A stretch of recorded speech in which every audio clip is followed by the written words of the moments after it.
What's up, everybody? Friday night from the forum. We're here, and tonight we got Win Now Dynasty Contenders. If you're in the role and you can win a championship, tonight's the night to drop your questions in the chat because that's the theme. Win Now.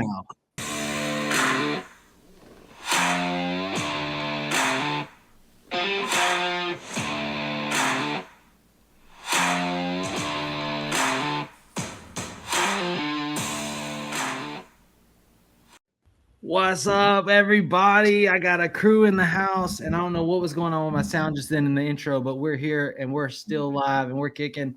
The chat has been lit up prior to the show. We got Let's Go Friday Night from Grindberg. Let's get this party started. Too much fantasy football, and appreciate my guy Disco at Big Draft Energy. All of his homies dropping in, giving a little support to the channel. Appreciate you. And of course, Brent always showing up, always hyped for the show. Appreciate you. BHS Cardinal, CMC. I have so many questions. Yes, that was on the thumbnail. Yes, we're talking about Win Now. And you can't get away from CMC, even though I saw a video, and Steve, I don't know if you saw it on Twitter, but there was a video of CMC taking a couple reps, and people were like, "Oh, where did the burst go? Where did the burst go? Are we serious? Like, do we really think CMC has lost burst, or is this just one of those things?" No, he looks great. There's a lot of mix-up, but it's a bunch of keyboard warriors who probably pull their hamstring if they walk down the street, so I'm not worried about it. I love that, keyboard warriors. Brent Bradford, appreciate you. This channel helped him win last year, going for the repeat. We are here for you. Got Doug in the chat. Go get them, fellas. Chris, contender strategy. Let someone sell you James Conner for cheap because he is always undervalued, which is true. Everybody is yelling Trey Benson season. You might can get James Conner for as less as a third-round draft pick in Dynasty. So, hey, maybe there's something there. Big Draft Energy, we're here for the show. And Joe, except for Joe, you don't got the fit on tonight. Where's the fit at, bro? I'm repping the live draft Scott Fishbowl. We have the upgraded backdrop. I wanted to bring the show to that. We can't show out every time. You know what I'm saying? No, you gotta build it up. There's things to be said about if you do something every time, then it just becomes normal. People have to show up and see what the frick nasty fit is going to be. Sometimes it's going to be casual. Sometimes it's going to be crazy. I might end up topless by the end of the year if we get enough likes and subscribes. Like, who knows what happens? But it's not about me. Let's get to it. 40 likes and Joe will take his shirt off. Uh-oh. No, I'm just kidding. Oh, man. I've got a crew in the house. Every Friday, 9 o'clock, it's me, it's Joe, and we've got two guests this week, Dustin and Steve. Glad to have you, fellas. Just real quick, let the crowd know who you are, where they can find your content. Maybe even if you have something specific that you cover, and let them know where they can follow you, on X or anything like that. All right, go ahead, Dustin. You go first. All right, man. Well, appreciate you having me on. If you see there on the screen, you can find me there. That's my Twitter handle, Empire Elite FF. I also have a free Discord by the same name, Empire of the Elite. Got a bunch of ball knowers in there. That's all we're doing. We're breaking down all 22 film. We're running mock drafts, real 32 team NFL mock drafts where you act like a general manager. Just a bunch of fun stuff like that. Building up a nice little film room there too, all for free. So just go ahead. You'll find the link there in my Twitter as well. We do have another thing coming here soon, powered by the Fantasy Sports Advice Network. It's a new show called Devy Dojo. So if you've been wanting to dip your toes into the Devy game, really get into that prospect scouting 24/7, then that's going to be the show for you to join. And I'm just so excited to roll that out. So Steve here. Obviously, I'm new to Fantasy Sports Advice Network. I'm super excited to be here. I've been playing fantasy football for way too long to admit. Don't want to give away my age. I know this looks great, but I'm also a huge fan in the IDP category, something that I hope to bring into the Fantasy Advice Network. I really want to kind of add some value in that space because it's such a fun way to play fantasy football. When you're adding those defensive players, it makes it, I think, to me, a lot more exciting than the typical offensive side of things. Yeah. So no, I love IDP. I am in like maybe 2 IDP leagues, and it's fun. It's fun to get that like larger grasp of the game, and it's a blast. Shout out Big Draft Energy in the chat. He said, "Oh God, IDP one and done for me." He played IDP 1 year and competed. He played in the Fantasy Sports Advice Network Jersey leagues last year, and if I'm right, I believe he took the ship. He did take the ship. He beat me in the semifinals with no fab to support his ailing bench and just crushed. And speaking of IDP, Steve, Brent in the chat said, "What do you think about Jack Campbell?" And I'm also interested because I made a trade during the draft for Jack Campbell because I like the guy, but I want to hear your take. Where does he line up in your ranks for IDP? He's slowly moving up. Obviously, I expected a little bit more last season. I wasn't sure what Detroit was going to do with him. But I do think this is going to be the season he gets really heavily involved. He showed a lot of flashes last season. And, for me, I think Detroit kind of has to figure out how to put him on the field. We talked about earlier off the show, we talked about linebackers that have just been those go-getters, and all of a sudden they get to really shine and they become the starters. And I think that's where Jack is going to be at. I think this is going to be finally his year. I've traded for him. I drafted him heavily in my rookie drafts in Dynasty. I love where he landed, and that's a team that was ailing from injuries last season. So we'll see how it plays out because they're going to be a lot healthier, but I like Jack Campbell a lot. Love it. I have a ton of shares of him. I think he could be really good as well. I paid for him in our Bourbon League. So we'll see, right? But tonight we are talking about dynasty contenders. This show is specifically about the win now, which is funny because we got Debbie in the house, who's not going to want to trade away those rookie picks, right? Because he's got his guys he's been watching for 4 years. But I'm interested to see the takes, right? So we're going to start kind of in the beginning here with some trade targets. So these are the guys, like if maybe they high upside, maybe the cost is cheap. I know earlier mentioned in the chat was James Conner. James Conner has always had this like nagging thing that follows him where he's injury prone or he's not going to make it through a full season or he is beyond his time. Like it's time to move on from James Conner. But somehow every year he continues to plug along and be effective. And if you had him last year, you enjoyed a lot of 20+ point games, right? And the reality is he's cheap, still cheap, and always will be cheap, so like that's a good call on a potential buy. But we're going to get in tonight. We got these guys in the house. They're going to give you their top guys that maybe you can find at a discount that can win you a championship. So Dustin, start us off with your with number one for you. Who's somebody or a target for you, and maybe even what you might be willing to pay for this type of player going into the season if you're trying to win now. Yeah, totally. So the first guy that I wanted to talk about tonight is the dynasty running back that nobody wants to believe in, and I'm talking about Chuba Hubbard. Now, Chuba Hubbard, going back to his college days, he's always been underrated. Back in 2019 with Oklahoma State, he actually rushed for over 2,000 yards and like 21 touchdowns. Despite that production, though, we had questions about his running style, the lack of elite burst, and he actually slid in the draft further than we thought, and he got that day 3 draft capital. But last year, he finally got like a legitimate opportunity to lead a backfield, and he actually delivered. Under the head coach, Dave Canales, he got to be that lead back in a system that's pretty consistently created efficient rushing lanes. It's a system that leans heavily on those outside zone concepts, the play action threats, the real commitment to the run game. I remember Dave Canales, when he took the job, he said, "You'll find out how stubborn I could be when it comes to running the ball." So in other words, Chuba Hubbard got that fantasy gold where he earned the workhorse role. To me, Chuba didn't just flash because he closed the season as the RB11 over the final 7 weeks.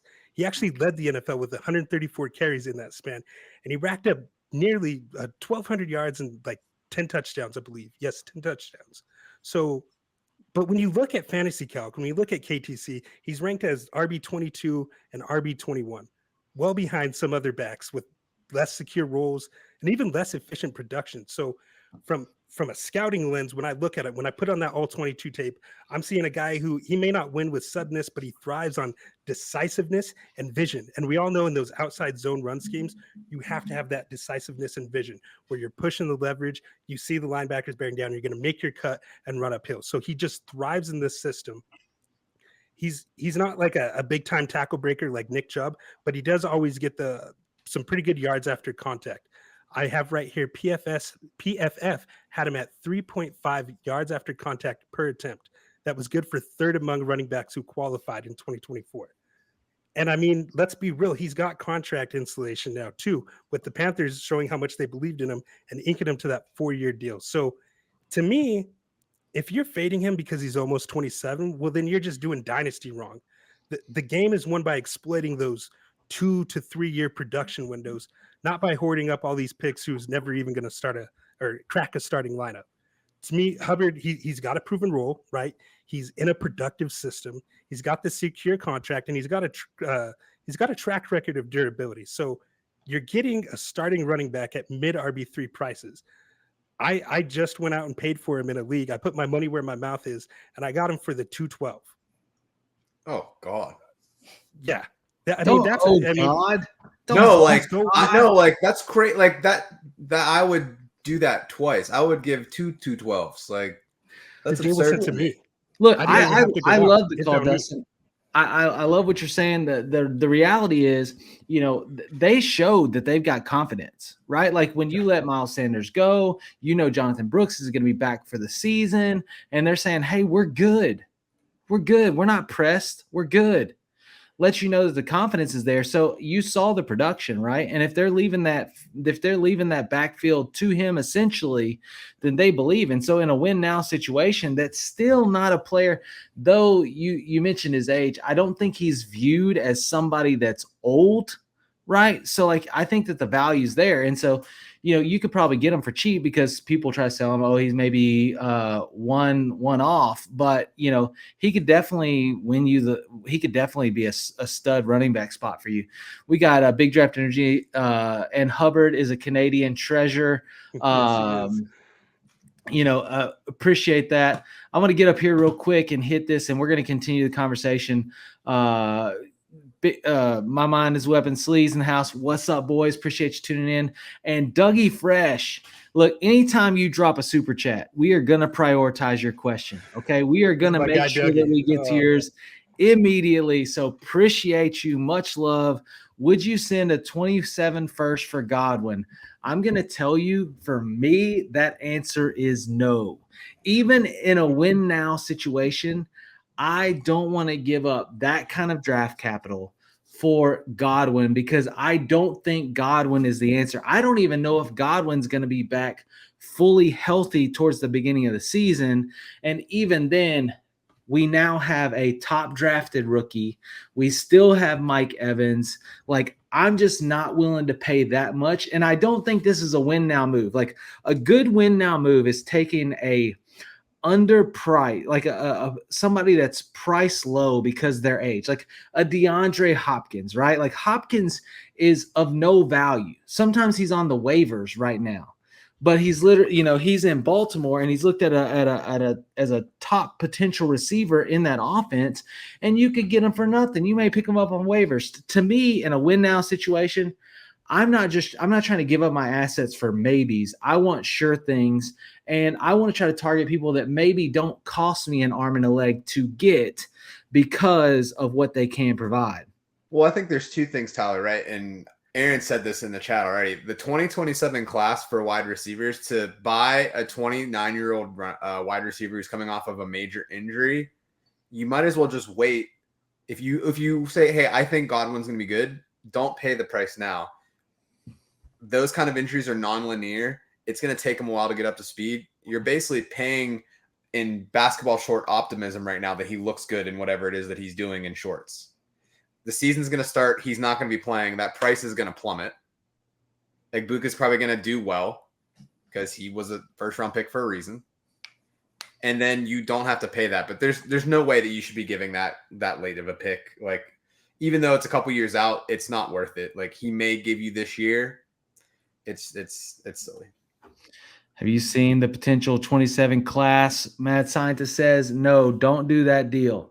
And Big Draft Energy, that's why Egbuka is a smash pick, Tyler. Bring it home, brother. Yeah. And that's where even when we get down here and Tyler Sperry's saying, thoughts about Godwin in redraft. When he's healthy, he's been a top 12. I'm not buying Godwin in redraft at his ADP. We're still living in this realm like he's healthy right now. Like, he didn't just come off a huge injury, and though Baker and we don't have a brand new offensive coordinator in Tampa Bay. We don't know. So I'm not going to spend high capital on a player coming off injury. We don't know what their usage is going to be like. And they drafted a top tier rookie wide receiver to essentially be relevant, right? We're not gonna waste there. So I say this. I have never been high on Godwin. I'm definitely not buying him this year because somehow that ADP is still sticking high, he's healthy and he's been a top 12 or top 20 wide receiver for the last 2 seasons. So, and just to give some context to that ADP, so right now on Underdog, he is currently wide receiver 35. That range of receivers right there: Jordan Addison, Rome Odunze, who's been the talk of all summer wide receiver talk, Chris Olave, Juwan Jennings, Deebo Samuel, Jerry Jeudy. Yeah, and even Matt Scientist said Tampa Bay used the first elite slot. Used a first in an elite slot wide receiver. That should tell you all you need to know about the Bucs' feelings regarding Godwin. And that is true. Draft capital carries. And appreciate everybody jumping in the chat. Drop your win now questions if you have them. So I'm going to go to you, Steve, real quick. Who tops the list is a target, an undervalued player that you're running after? And real quick, just a shout out to you. 212 for Chuba is criminal. So good job, Dustin. Yeah, my Chuba's Hubbard right now. It's crazy. Steve, who's somebody you're going to go after this year? I'll keep it in the running back spot. I've got a couple of players, but I'll stick with the running back. Derrick Henry. I'm not sure where I get it. He's 31. I understand his value is just solely based off of his age. So I get it in a dynasty aspect, right? But I play dynasty football for the strategy, but I also play to win. And I think so many people forget about the winning aspect. They're so worried about picks and youth that they're never in that win now situation. I want to win every single year. So with that said, Derrick Henry is a person I'm going after. Now think about this. So the last few years, he's RB4 last year. He is in an offense that, he's still got plenty of touches. You still got to deal with Lamar Jackson. You don't know who's actually going to get to the ball in the end zone, right? He still is very effective. He's double-digit touchdowns every single year. He had 1 year where he was not healthy, and it's been a few years since that has happened. And again, I get his physicality. His whole game is based off of his big size. I don't think that's going away. He was never the speediest back, right? That's not something that he has to be concerned with him. I do think I'm a little crazy when it comes to Derrick Henry, though. Right now, I think a lot of people are ranking him as far as dynasty in the mid 15 to 17 range, right? So for me, at that price point, I'm trading a first if needed. If I'm really desperate, I need a stud running back. That's a possibility in my eyes, but I'm actually going to trade another running back. I'll trade, again, I'm trying to win now. I'm trading a Jonathan Taylor or a Kyren Williams for him and seeing where I can go from that. Jonathan Taylor's great, but again, a lot of injuries. His youth, a few years younger. Some people may go after that because of the age and his effectiveness last season. And then Kyren Williams, as much of a stud he has been, the fact that they haven't signed an extension yet, I don't know if the Rams are even going to keep him. McVay is not loyal to his running backs per se. I could see them just slashing Kyren Williams. So if I can get rid of him, I know he's younger, but for a Derrick Henry who I know just signed an extension for the Ravens, I'm taking that all day. It's interesting. I don't hate the take.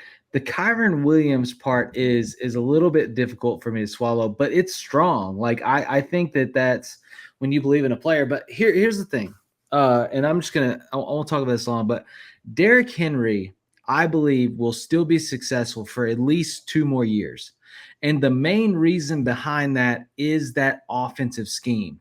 We've seen traditionally in Baltimore, and I've said this on several shows, it doesn't matter who's running the football. It can be Keaton Mitchell.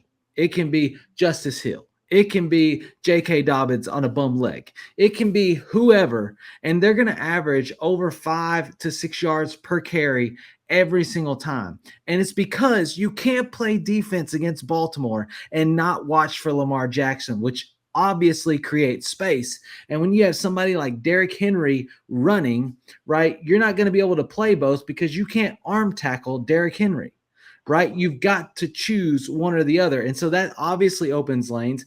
And Derrick Henry is a straight line guy. Like, he is not your side, and he knows that. He runs straight. He gets out there in space, and he goes. He's got a mean stiff arm. So in that, he doesn't have to be special, right? Like, as far as like this crazy agility or able to move or tearing up he's not moving laterally a ton. So he's not tearing up his knees, right? He's straight line. And so, people get mixed up in the age dynamic or that, but even James Conner, any running back that you put in an offense with a quarterback that has strong running potential, even like a Kyler Murray, James Conner is still significantly efficient because you have to play the quarterback honest, right? And so I actually like to target running backs in those schemes because I know they're going to get holes. I know they're going to get open.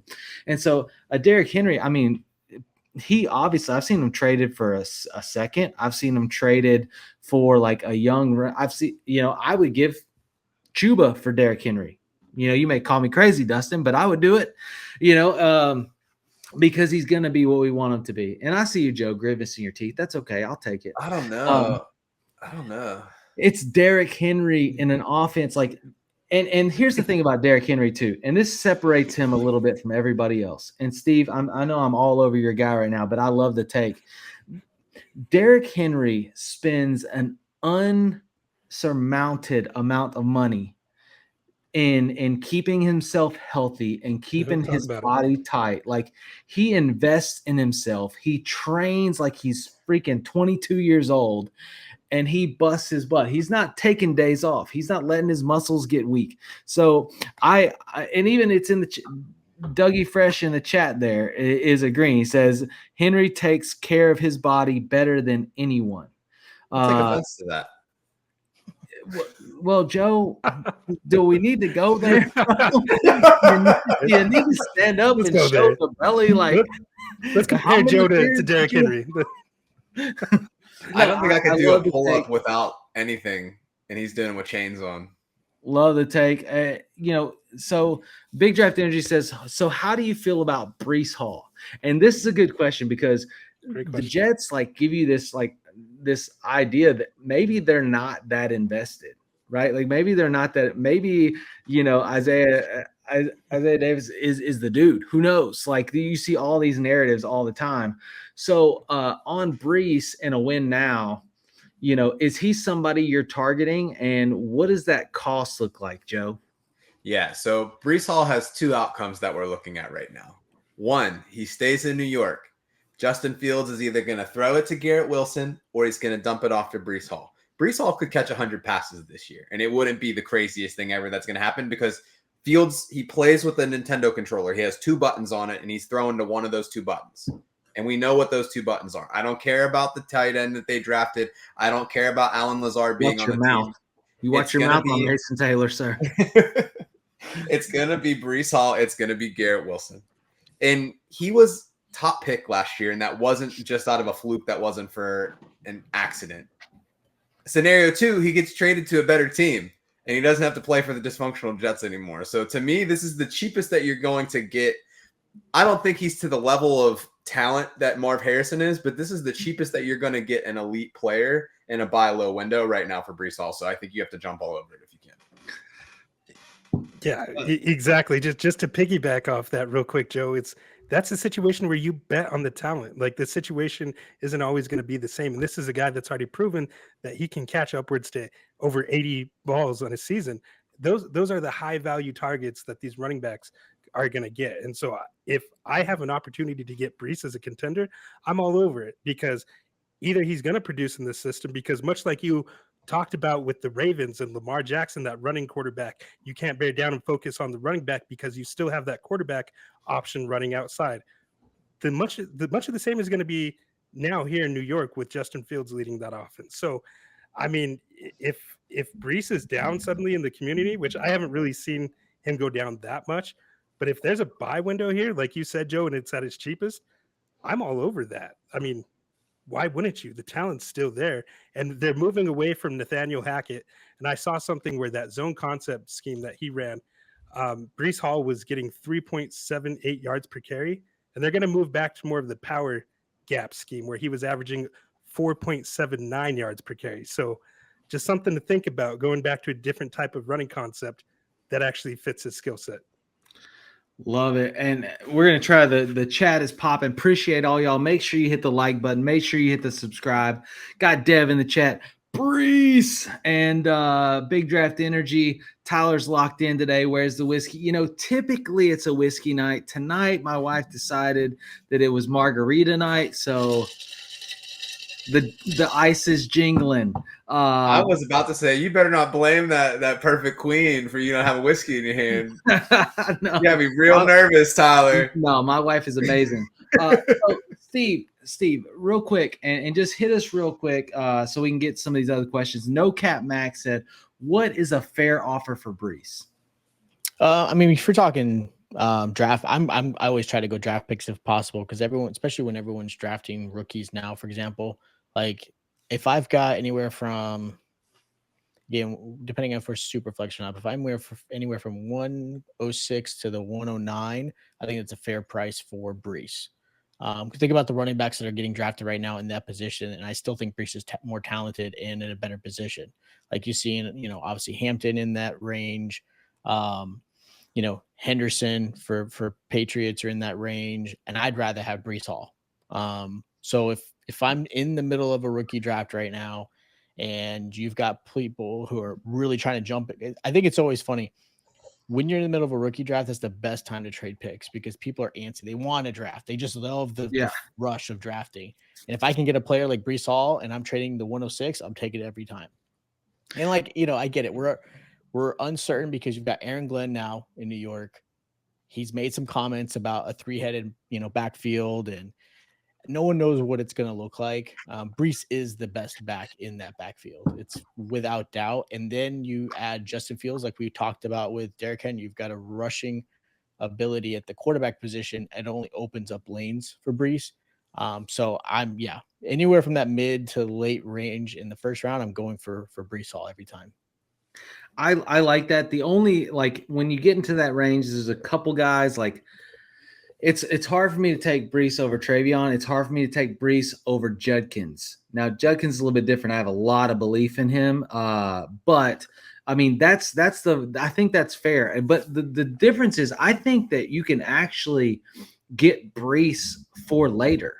I think that while you're willing to give the 5 or the 6 or the 7, I think during the draft, especially, you're getting Breece for the 112. You're getting Breece for maybe the 2-2, right? Like if we get down to brass tacks, because it is a very uncertain narrative. And the reality is you could probably get them. So what's fair? Probably the 1-7, 1-8, somewhere in there.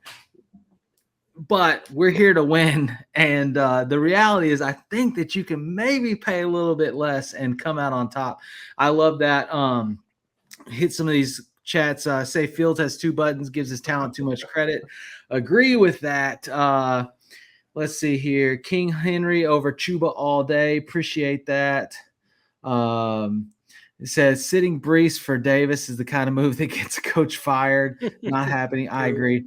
Dustin getting a little love. Big Draft Energy said, this Dustin guy, great fixed response, clear, concise, sharp. I look forward to supporting his future content. You'll be able to catch them on the Fantasy Sports Advice Network, Debbie Dojo show. So, you came to me, Disco, and you were like, hey, who's some of these guys that, maybe out of Arkansas that I should be looking for? And I gave you them, and we saw it in the draft. So Dustin is that guy. He is watching these guys from the time they come in as a freshman, as a 3-star, 4-star recruit, and giving you takes. So definitely some good content there to follow. He said, I'm only taking a top 3 pick over Breece and Superflex, Genty, Hampton, and Ward, and that's it. Love it. Let's see here.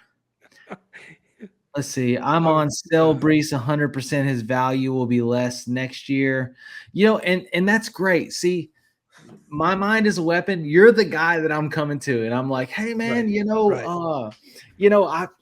I just don't know who.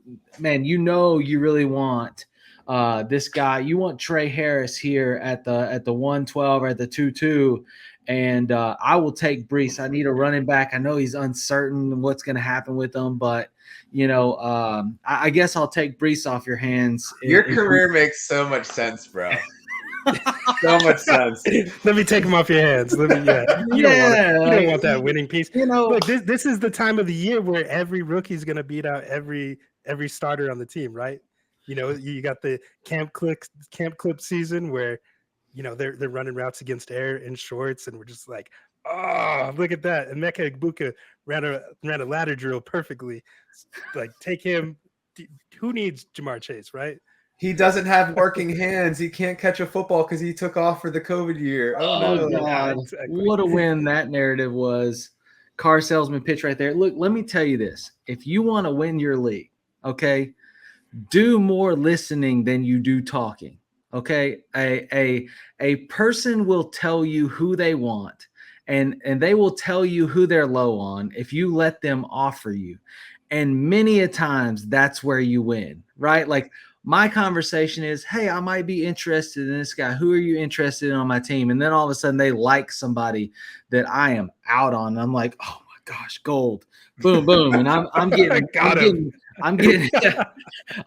Breece for Chris Godwin and a 3rd round pick. And, who knows? But, not that it's not about taking advantage of people or anything like that, but it is about knowing the person that you're trading with. And there's a ton of people like you talk to, like there was a guy in a league that decided, he was like, you know what? I'm out. I'm not going to beat this team. So I'm going to sell all my studs. I'm going to sell my studs. And he traded Travis Etienne and Kyle Pitts for a late 1st round pick because he's rebuilding. And, you may go, okay, that's fine. That's fine. Cause you may be on the outs of those, but that's 2 solid players for really, like you think about that, like would you trade Trey Harris for both Etienne and Pitts? Like that's the take there, right? Or he traded, what was it? It was like a 1st round pick, and he got he got a 1st round pick and like Dalton Kincaid and like Jalen Coker and a bunch of like nobodies. It was like one of those trades where they just plastered it full of players that they didn't want, and somehow it looked better than it was. And in that, what was that trade? He gave away, it was stupid. Hold on. I'm going to pull this up because this does happen. Like this is an actual thing that you have to watch out for when somebody starts selling these players. Hold on. It's right up here. It was, yeah. So he traded away. Listen to this. He traded Dalton Kincaid, Jalen Coker, Jahan Dotson, Christian Watson, Kendre Miller, and a 1st next year and a 4th next year for Breece Hall and Drake London. Right. And it's like, what are you doing? So anyways, I digress. I don't know what this means. Is Tyler Jewish? I'm not. I'm blonde hair and blue eyed. But Is that a Jewish? I don't know where that is. But maybe he's saying I'm cheap. Maybe that's what it comes down to. Anyway, weird comment. Back to our targets. And Dustin, I'm going to lean on you and Steve. Steve, who's a second? I really like the Derrick Henry take. Who's somebody else that you're targeting in a win now? This one's going to be maybe not everyone's going to be on the same page with me on this one, but I have Jerry Jeudy. Kind of that middle of the range age at 26. Finally showed up last season, right? Finished wide receiver 12. On an interesting quarterback situation like team with the Cleveland Browns, who are still dealing with it, right? We don't know who is absolutely playing quarterback. But I will say this, him leaving Denver to Cleveland actually made a big difference for him. They actually utilized him. They actually realized he's actually a decently talented wide receiver. The reason I bring him up is because he is going to be a cheap option, right? Obviously you got to be concerned with the quarterback play. You don't know if it's Flacco. You don't know if it's, Shadir. You don't know if it's Watson if he ever comes back. I mean, no one knows what it's going to be like. Even with the quarterback play last season, finishing wide receiver 12 is a big deal. He looks great in OTAs, and I know he's in shorts, but he looks really good in this offense. He looks comfortable. And I think, again, his price, I think it's going to be really, really cheap to get after. I mean, you can get him a mid-second, late-second pick for him. This is going to be a hot take. I would even consider getting rid of Chris Olave for Jerry Jeudy and maybe something else, a third or something. I'm not the biggest Chris Olave fan, and I think he's been overhyped. And I think Judy's talent is still there, being only a couple of years older than him.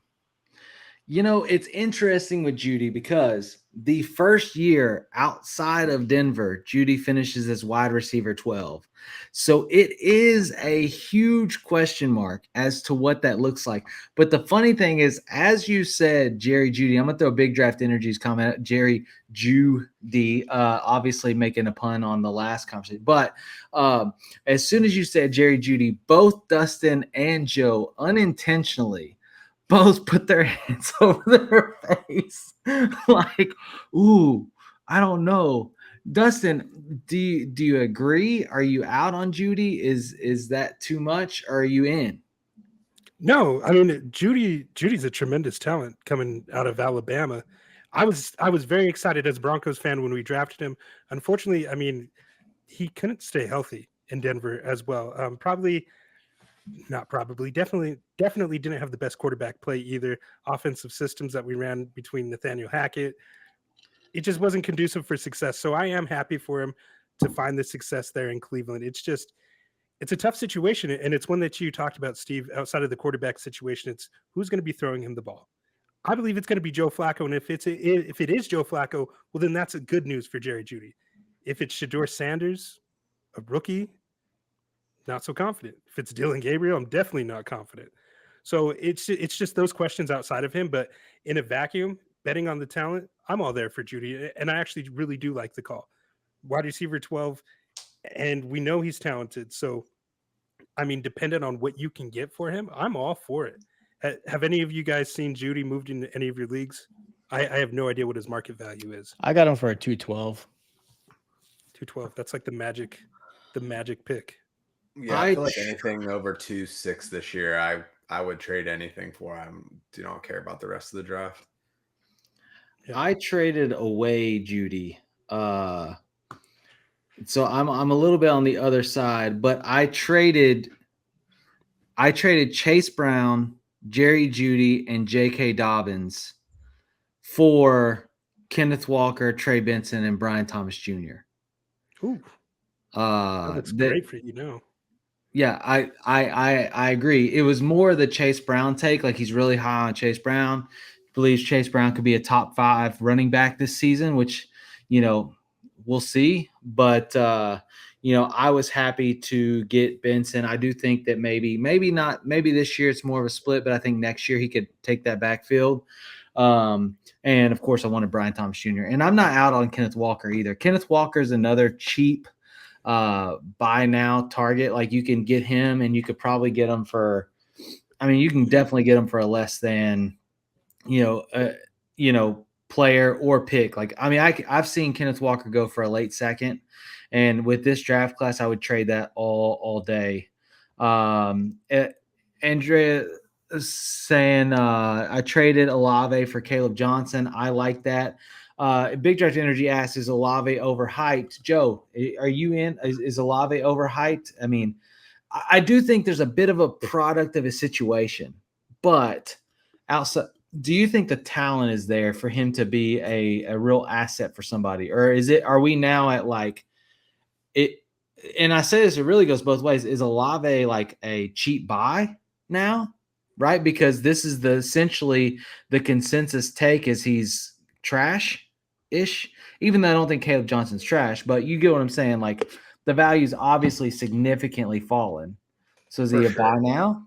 I think the big thing with Olave is people were so worried about the health aspect. He really had 2 good years and then didn't do a whole lot. Last year, his rookie year, had 72 receptions, 1,042 yards, 4 TDs. Sophomore season, 87, 11, 23, 5 TDs. So last year, he kind of had this injury. He was the offensive rookie of the year in 2022, or at least he got votes for it. I think he got 4 votes. And so it's just like, for me, I'm not worried about the concussion thing. I get that could be something that's out there, but that's a risk for anybody. It's not like you get a 10 concussion pass and you're good. You can have 1 bad hit and be done for your career. Or you could get 20 concussions and it doesn't matter, So for me, it's like the price is interesting. I think it continues to go down, but I do think that he's a buy. He's still very young. He's only 24 years old. It's not like he's like this 27-year-old dude. But I get the move off of him because Jeudy isn't that old either. So it's not like you're going to get 1 season out of Jeudy and he's done. So if you have that reservation, I understand. I don't carry that. Love it. BTJ worth more than Jeudy and Brown. I agree. I worked my deal. Okay. I found the PED. He wasn't high on Benson. He wasn't high on Walker. He was high on BTJ. I got those as throw-ins, added Jeudy with Chase Brown, and we call it a day. I'm always in for a good deal. Rashid Shaheed is a menace. Okay, let me get. What is the value of Cortland Sutton, Joe? So this is directed towards you. I have a buddy who asked me if Sutton is worth a 27 first. I said, heck no, because we're on the radio. What's your opinion, Joe? So Cortland Sutton, he is going to turn 30 this year. I have a huge aversion to wide receivers that are turning 30. Yes, he had a great season last year. I think that caught everybody by surprise. But for me, that's not a play that I'm going to move. If I am going to look at Sutton, I'm probably looking at like a lesser draft pick in the middle of the season, maybe a second, something like that. I don't think Cortland Sutton necessarily pushes it over the hump for me. If I'm going to win, it's not going to be Cortland Sutton. If I'm going to pay up, I'm going to go for somebody like Devontae Adams, who's in an elite offense, is still an elite wide receiver. And even though he is a little older, he's going to have a cheaper perception because he's south of 30. But for me, Cortland Sutton, 2027 first, it's a hard pass. Here's the deal. Like, that cost is crazy. Like, let's be real. And Steve, I'm sure you can second this. There's nobody is asking for a 27 first for Cortland Sutton unless they're crazy. Like, you're getting Cortland Sutton for way cheaper. And Bo Nix is going to feed them. And people aren't even like, it's like they're asleep at the wheel and have no idea. Like, you can get Cortland Sutton, no lie, for probably a 3rd rounder in a rookie draft. Like, you're that's like a 2025. Yeah, like this year, you could easily trade a 3rd round pick for Cortland Sutton, and it's just like that. It's like sometimes players, right, despite what they do, they just fall. It's like a name thing. They just fall into this realm of like, oh, it's Cortland Sutton. Like, if I tried to trade away Cortland Sutton right now, I could put him on the trade block, and I'm not going to get anything. I'm going to get some offers. Like, they're going to send me a 4th round pick, the 312. They're going to send me joke offers for Cortland Sutton. So the reality is you flip that and you can buy him for pennies, for nickels, right? And so and to me, especially like Nick showed last year, he's gonna air the football out. Like that's another win now, buy target in best ball. I freaking love him because he could go off any given week, and he is wide receiver 1 there. Love it. Let's see here. Yeah, let's see. In on Sutton. And let's see, but not a first. I agree. You don't have to pay a first. Denver's wide receiver 2 is Pat Bryant. That spot's open, so we'll see. Although in best ball, I am grabbing some Mims. Let's see here. Yeah, I was going to say that's the thing with Courtland Sutton is he's still going to be the wide receiver 1 in our offense this year, but there is so much more added target competition. You said it, Joe. Evan Ingram. That's going to be our guy that's attacking over the middle of the field. And the thing that Bo Nix showed as a rookie was that he's able to actually layer those throws over the middle of the field, over those linebackers. But we didn't have the personnel to really run that. So a lot of our offense was funneled through Courtland Sutton on the outside. Towards the end of the season, you started to see Marvin Mims become that vertical threat because they kept implementing. We couldn't decide if we wanted Troy Franklin or if we were going to run Marvin Mims in there. And so I think now that we have those added roles defined and the extra competition, you might see a slight decrease in Courtland Sutton's production. But he is one of those guys whose production is always going to outweigh his artificial value in Dynasty. Like you said, Tyler, you could put him on the trade block and you're not going to get any offers. So if I have Courtland Sutton, I'm probably just holding on to him as a win now piece. He's a great depth option that you have. If you're looking to sell him, you're never going to be able to get something that matches that production that he's going to give on your dynasty rosters. Right. Like after this conversation, I'm going to go in my league just to test it. I'm going to go and I'm going to offer a 4th round pick for Courtland Sutton. And then what's going to happen, because I tape cast these things all the time being in sales, they're going to come back with a counter and they're going to say, I won't do the 4th, but I'll do a 3rd. And I'm going to trade a late 3rd round pick for Courtland Sutton in like 3 leagues. Mark my words, it is going to happen probably tonight. And you're probably going to make it sound like you're doing them such a favor too. You're making me so sick right now. Right. But that's part of it, right? Like I was gonna be sending shorts, Brashard Smith clips and be like, "This could be you, bro." Look, my brothers give me such a hard time because I would be a hard sell on a player. Like a player gets drafted, they go to a spot, they're going to be the starter. Like Devin Singletary goes to the Giants, and I'm like, bro, he's running back 1. And they're like, yeah, no. And I'm like, cool, let me get T. Higgins for him. Here you go. Like it's part of the game. It's fun. I love trading. Like trading is so much fun for me. But anyways, outside of the car salesman stuff and me taking advantage of people, which I apologize, Lord forgive me for my transgressions. But what about still too steep, Sutton and a 26 second for a 26 first? I mean, it depends on who's there or who you're targeting. If it's an early first, sure, I would do that.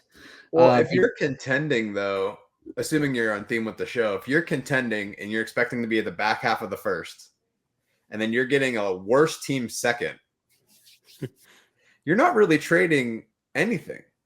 Right. Like if that ends up being the 2-1 and you give him the 112, you basically got a free Courtland Sutton. Yeah. Free Courtland Sutton. That's the cost. That's the price. Look, this is win now dynasty football, okay? Get the people that are free, that can win you a D-Hop, Sutton, Nick Chubb if he signs anywhere. Like these people are free. They're on waivers right now. Like who the heck knows? This is win now fantasy football. Okay, so we got to shift. We got like 10 minutes left in the show, and we got to give the people the juice, okay? So obviously we have assets, right? Like we have assets in fantasy, especially younger assets or high quality players that we can move, right? Like this is where we get into the players that you can move. So like if I have somebody young, right, that's got a lot of hype, a lot of potential that I can move in a win now situation to get me somebody that can win me a championship. Like let's say a Derrick Henry. Let's say a CMC, right? That people are somehow getting low on. I'm seeing CMC going in the second round, which I'm loving. I'm like, this year I want to draft at the back of the first round so I can get a top wide receiver, and then I can follow up in the second round and get CMC. Love it. You know, like these players that can win you championships. Even like George Kittle is falling back. Like, you know, it's crazy. So these players that can obviously win you a championship in the immediate, right? Who are some of these players that maybe have a lot of hype? And Dustin, I'm going to start with you. Somebody that has a lot of hype that you feel like you can trade for massive value, and maybe you don't even think that they're actually going to pan out, right? Like it's all hype, no gain. So you want to get the people that you know are going to win you that big pot of money in your league this year. Okay. I have a few options here, but based off of that beautiful little soliloquy that you gave me there, I'm going to go with moving off Jackson Dart. All right, moving off Jackson Dart. That's a guy that, for my people here in the chat that have been with me, I've been pretty critical on Jackson Dart. So here's the kind of move that can win competitive dynasty leagues. Flipping future hype pieces or these unproven stashes like a Jackson Dart for a known fantasy starter like Jared Goff. Now, when I say Jared Goff, I know it's not sexy. It's not Twitter bait, right? But it's sharp. Goff is currently valued, looking him up right now, he's valued just above Jackson Dart on Keep Trade Cut. And in some leagues, you could probably get him straight up or with like a quick little like third round throw in. To me, that's wild inefficiency because Goff, the last 3 seasons, has finished QB 10, QB 7, and this last season QB 6. And he's been a stable and productive quarterback too, with weekly QB1 upside. People forget he's still only 30 years old, and he has a total command of that Detroit offense, even without Ben Johnson. People are freaking out because Ben Johnson left, but Goff has been in that system. He's a natural fit in that system, and he's effectively become what you would call an extension of that coaching staff, I think, on the field. He understands the timing, he understands rhythm and the spacing concepts so deeply that the offensive coordinator change, it doesn't concern me. The structure and the core philosophy in Detroit remain intact. Now, contrast that with Jackson Dart. Like I said, I was critical of his offensive environment at Ole Miss. It's a system that it doesn't ask much of the quarterback post-snap or pre-snap. It's one that leans heavily on those manufactured RPOs. Dart has tools and upside, sure. I'm not saying that. But he's entering the NFL as a clear developmental quarterback. So that's great. He went to a good situation where he could sit and learn. He's a clipboard guide for at least a year and possibly longer. So if you're rebuilding or you have time to wait, Dart, he's an interesting long-term bet, right? Like, I have no problem with him in that situation. But if you're in win now mode, which is the key, he's just a luxury stash. He's not earning you points. Goff is. That's my point with this. And this is the exact kind of moment where you can capitalize on those misaligned dynasty timelines. So if you're sitting on Dart as a rookie pick or one of those roster stashes, or even another similarly valued future bet, and you're a contender that needs stability at QB2, this is the move. I can't stress this enough. You can't fall in love with the unknown. Flip the narrative asset for the one that's actually scaring points. Now, to me, Tyler, these are the micro edges that separate contenders from pretenders. Because if Goff finishes as a top 10 QB again, no one's going to remember that Dart looked good in preseason or could take over in 2026. They're going to remember that you cashed in and you won. It's a fair take, and I appreciate you for putting it on the edge of hot, right? Like, I love a good hot take, and like, there's a lot of hype behind Jackson Dart. Look, Big Draft Energy, Dustin, I won't be following your work anymore because of the Dart slander. Dart is SPS gold. I know you guys saw all across. Brett Bradford said, but Dart scored 100 on the SPS. This star predictor score created by Brainy Ballers, huge shout out to him. That essentially created a measurement system for future production. And so there's this idea that Dart is going to be a future stud. Like, for years and years, he's going to be a baller. But I get your take in the fact that you're saying, hey, it's cool, I'm good with that. I'll trade a potential baller for an underrated baller now to get me a championship right now. So Yes. I get that. I get that take. Steve, are you with them? Are you a sell on Dart, or is Dart like a hard stop for you? I have no urge to get Dart in any of my rookie drafts. Stay far away. All right. I don't think Giants are going to even keep him on the team. They're going to draft a quarterback next year in the top 5 anyway. So let's be real. Whew. Or the coach and GM combo are going to be gone. It's getting hot in here. Exactly. As a Steelers fan who needs a quarterback next year, I can't have that happen. So, please just ride it out for a couple weeks. I gotta run away. No. Look, I mean, look, tests are great and all. I love the tests, but let's get on the football field, do real football stuff, and see how you can process when the blitz is coming. Because when Jackson Dart played Georgia, probably the best defense that he would go against, when they sent that blitz and they took away his first primary read, he was lost. That's all I'm saying. And that's what you're going to see in the NFL. So not saying that he can't do it, but if we're expecting that guy to come in and be a baller right off the rip, those are the type of people that I don't want to say I'll take advantage, but I'm going to work a deal with you because this guy's never thrown a pass in the NFL. He's never stepped on the field, and we're already crowning him because he's got some R, right? Like he's cool. He's got some arm talent. I'm not saying there's nothing there, but those are the type of quarterbacks that I stay away from. If you can't process the field post snap, then you typically aren't going to be able to make it in the NFL. Look, so go ahead. The thing that I like about it, right? Like the thing that I like about it is it's projected talent for undervalued talent, right? Like Goff, top 10 fantasy quarterback, right? In an offense that they're using in.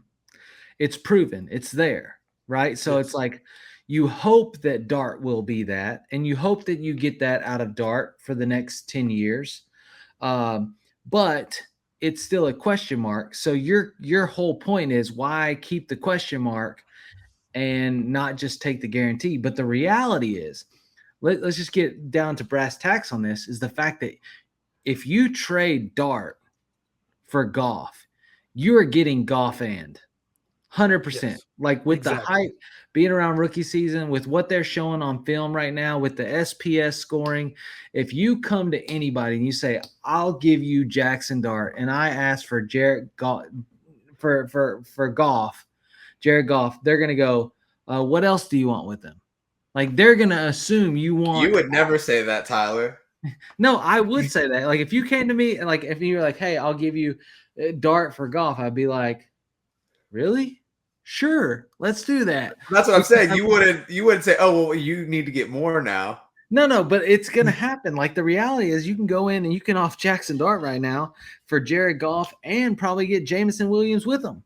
Like that's the reality. So I love it. To be fair, Malik Neighbors is his primary read. Yes, that is true, as long as his toe injury does not linger. Now, Golden is an early second, brother. Let's see here. Now he is not making the second read on the blitz because he doesn't have the knowledge or because he gets sacked behind. Look, let me tell you something about Jackson Dart. And I like Jackson Dart. I think Jackson Dart can be a good quarterback. I think he landed in the best spot being able to be behind Russell Wilson for a year. Like, he needed to be mentored. I believe he needs to be mentored. But let's go back to, and I use the draft day thing for a while, like, comparison there, the Bo Callahan deal. When Jackson Dart gets on tilt, right? Like, you think about poker, when he gets sacked a couple times, he loses himself. And he starts getting frazzled, and that's normal. That's normal for a young team. But when you go to the Giants, that's going to be a lot of your life, right? Like, a lot of your life is going to be that getting hammered. And so, it really is a good thing for him to have some time to develop in that aspect of his game. And I think that he can be good if he puts in the time and stuff that he needs to. But he's also a very confident, a very cocky individual, so we'll see, right? And that's the point Dustin's making, is the we'll see is, I would rather take a guarantee over a we'll see, right? You have all the hype on a Will C you want. That's fine. Give me somebody I know is going to perform. So we're going to hit one more sell person here before we sign off on the show. Steve, give us somebody that is on your roster that you're looking to move in a buy now situation. By the way, we got 5 people on right now. Make sure you hit the like button. Make sure you hit the subscribe button. You guys are all awesome. Thanks for tuning in to the show. Hit it, Steve. So I'm going to Roman and Doomsday. I'm selling them now. So, right, you're coming off a rookie year. You're in an offense that still has DJ Moore. You got Luther Burden, who they just drafted. So obviously a lot of weapons. You got Cole Kmet. You've got the new tight end. I mean, there's too many weapons in this offense for, I think, a Doomsday or really any of them to really stand out. So I'm taking the sell right now if I can, being that he's 23. He's still got the value in his name. And I'm going for, again, I'm winning now. I'm going for a player like Terry McLaurin plus.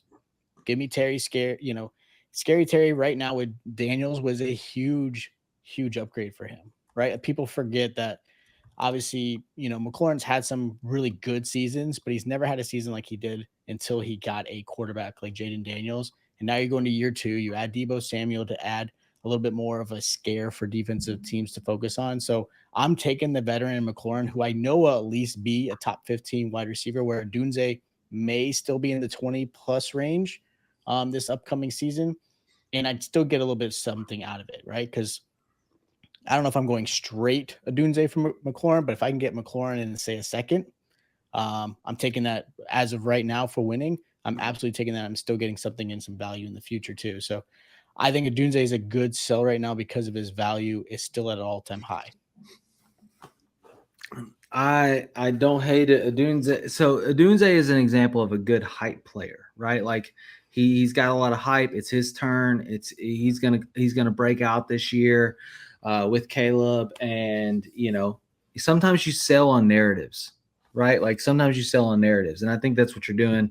And I would definitely take a McLaurin. I like McLaurin. I love Jaden Daniels. If you can get Jaden Daniels in Dynasty, do it. He's a stud. Joe, you got a player that you're looking to sell right now to boost your sell? Yeah, so the player that came to mind to me was Jordan Addison for similar reasons. I think that he is the second option in Minnesota, but everybody's expecting JJ McCarthy to just come in and just kind of like go crazy. But if you look at draft capital right now, Justin Jefferson is projected to be like wide receiver 2. Then you have Addison, who's projected to be like wide receiver 24. Then you have Hawkinson, who's projected to be tight end 5. JJ McCarthy is not supporting all of that. And Justin Jefferson is not going anywhere on this team. So Addison's going to have to go somewhere else and establish something. That's years away, but you can get good value for him. So it's not that I dislike the player at all. It's just kind of an unfortunate situation for him. And his value is going to decline when he doesn't perform as much. No, I don't mind that. I sold JJ McCarthy this season. Did you see that deal in the Bourbon League, Steve? I think I had seen that pop up recently. I may have been a little bit crazy on that one. Let me see if I can roll up here to the trade. Let me do this team. While I'm looking this up, let's see. Sell Bucky to someone like Ben and Aaron Jones. What's the opinion on Aaron Jones this year, Steve? I'm not really sure because they got Jordan, Mason as well added to the roster, who obviously shined really well. But again, you're going from an offense like Kyle Shanahan to, going to a Kevin O'Connell offense. It's a little different, but I still think Aaron Jones' value is strong, at least in the receiving aspect, because that's what he's always been really, really great at. Again, I'm not paying a lot if I'm going to go after him. I actually like him as a really cheap option. You're talking mid third to late third for a veteran running back that might have a year or two, who has had some injury struggles. But again, Aaron Jones is a player that can get you 15 to 20 points, but he also might get you nothing, right? Like, so you got to understand he's not He's a good flex option depending on how your roster is built out. But I love him as a strong, solid RB2, kind of like we talk about, James Conner, who's going to win you some games late in the season, and he may, give you some headaches during the middle of the season. But I like Aaron Jones as a really cheap option. I actually was able to get Aaron Jones a few times because I desperately needed running backs. I got rid of a couple of young guys that had a little bit of name behind them, plus a 3rd-round pick, just to get a little bit of a more veteran presence on my team to get more consistency. I'm just curious what they're going to do with Mason. That's what I'm really unsure of. So I found the trade. So the trade was J.J. McCarthy, Will Levis, 25 10th round pick and a 25 7th round. It's an IDP league, so there's more rookie picks. And in that, I got Russell Wilson and Tua, Trey Benson, a 25 first round pick, which ended up being Jackson Dart to pair with Russell Wilson, and a 26 first round pick. So essentially, it was pretty much you scrub all the other stuff to the side. It was J.J. McCarthy for 2 firsts, Trey Benson, and two in a super flex league, Russell and Tua. So in a win now move, I got 2 quarterbacks that could potentially be applicable, right? 2 first-round picks to build on the future, and Trey Benson. So for a rookie that has not seen a full season, or not a rookie anymore, but a player that hadn't seen a full season yet. So we'll see how it pans out, if J.J. McCarthy is the truth or not, but I will always trade a potential possibility for a sure thing, right? So anyways, we are hitting the 10:07 mark. We appreciate all you for tuning in. We will hit Philip. I will not leave without hitting your question. Was that trade consensual? It was consensual. It was actually offered to me. But real quick, just hit the like button, hit the subscribe button. Everybody in this room right now, you can find on the Fantasy Sports Advice Network, FSAN.com. We've got shows coming. Hopefully you've enjoyed the show tonight. Philip Fry said, got offered a 26 first mid for my DK Metcalf. DK Metcalf. Is it just DK? Yeah. And then he's getting into the team and settings and all that stuff. 26 first, mid first round for DK. I mean, I can already tell you I'm in on the mid first for DK. I've never been a proponent of DK. I think he's a big athlete with not incredible hands. So I'm good there. I think there are people that you can get that can be just as solid. I guess, but if this team is like a win now team, so why are you trying to get assets right now? I don't think he needs DK. Like the mid first, like he's trying to build on the back end of a win now. So he's got BTJ, AJB, and Evans. That's all you need. I think Worthy's a sleeper. Worthy's a sleeper for potential big points. So DK's, you can off DK. He's not needed because I guess, but next year's draft is a good QB draft and they don't need QBs. I would take DK in a flex all day to be able to pick an extra player next year that may not pan out. It's a mid first, so you're not in maybe a quarterback. We don't know that. How can we say that right now? Right, but if it's theoretically a mid first, in theory, if it's theoretically a mid first, the reality is if it's a quarterback heavy draft and there's good quarterbacks, they're all going to be gone in probably the 1 through 4, right? So if your quarterbacks get heavy prioritized and he doesn't need quarterback, that means that at the 5, 6, 7, or 8, he's probably getting RB 1, 2, or wide receiver 1, 2 in that draft class. So would you trade DK for the wide receiver 1 or the wide receiver 2 of that potential draft class? And to me, the answer is yes. Especially with no quarterback in Pittsburgh. Yeah. Someone has to move the ball to somebody. They need a running back if you look at the roster. B-Rob and Ramondre aren't going to be around much longer. I get the move scientist. From DK. Love that. He said the mid first could be solid. It could even be DK Metcalf. It's the Family Guy mystery box thing. Yeah, I know, right? I don't look, and I appreciate the mad science. I appreciate Aaron. Aaron is a killer, but I will. One thing I'm in this world, you got to go with your gut. Like you got to go with your people. And for me, DK is not one of my people.